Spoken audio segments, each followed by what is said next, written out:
Transition metal ionic compounds. What's so different about them? Well, for one, transition metals have variable charges. Not all, but many of them. Example, iron can have a charge of 2 plus or a charge of 3 plus. If you were to make a compound with iron 2 plus, the formula will be FeCl2. If you were to make the compound with iron 3 plus, the formula would be FeCl3. First of all, why would the formula be as such? Why would it be FeCl2 and FeCl3 in the other case? Because let's look at FeCl2. Iron has a charge of 2 plus, chlorine has a charge of 1 minus. When you crisscross them on the other side, you have FeCl2. But in the case of FeCl3, iron has a charge of 3 plus, chlorine 1 minus, and when you crisscross them, you have FeCl3. That's how it works out. But you cannot simply call both of them iron chloride. You need to differentiate the both. And that's where this system of including Roman numerals in parentheses next to the metal with variable charge, the transition metal, is used. What kind of ion was the iron in this FeCl2? Was it iron 2 plus or 3 plus? It was 2 plus. You don't show the plus, but you do remember the 2 and put a Roman numeral for that 2. So this compound is iron 2 chloride. That's how we say it, iron 2 chloride. This one is iron 3 chloride because the iron had a 3 plus charge. Now copper also has variable charges. By looking at this, what is the charge? And you might say, why is copper 2 oxide the name of this compound when you don't see that 2 show up as a subscript underneath the oxygen? The reason is oxygen also has a 2 minus charge and copper has a 2 plus charge. Both of them, when they are crisscrossed, you get Cu2O2. But when it comes to ionic compounds, whenever you have the subscripts that are not the simplest whole number ratios, you simplify them. And that is the reason why we do that. The reason is simply because in ionic compounds, the ionic salt is a crystal with not just, for example, it's not just made up of 2 coppers and 2 oxygens.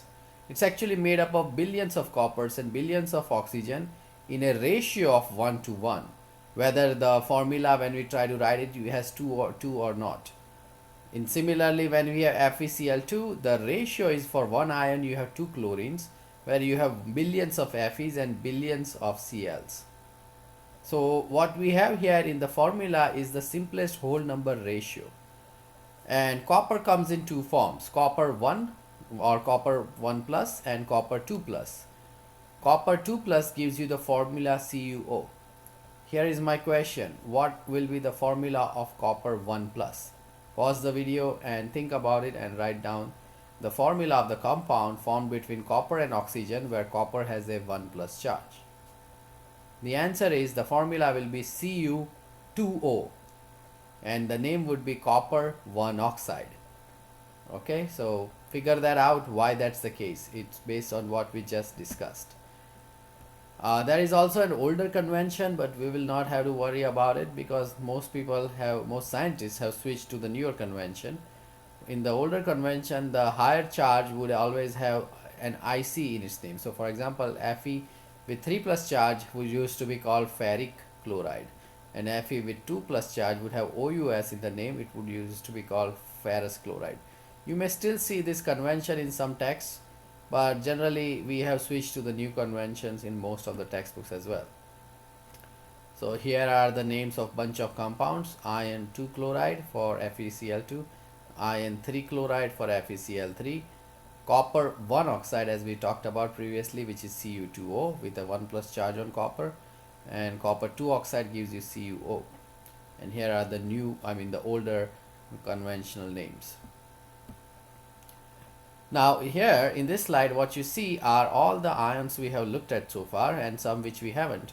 Hydrogen ion, the cations always have the same names as the original metals, original elements, and all we do is we add ion at the end, hydrogen, lithium, sodium, and all those ions, while the negatively charged ions get converted to IDE at the end.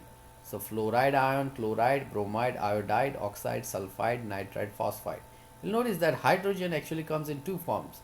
Hydrogen can lose an electron to give you hydrogen ion, and it can also gain an electron to give you hydride ion. And you might say, I have only seen hydrogen not do this. When we discussed the covalent bond forming, we said that hydrogen does not do this, but it was only when it tries to make a bond with another hydrogen does it not do that. Hydrogen can form a positive ion, and we'll look at those cases later, and in very few cases it can form negative ion as well.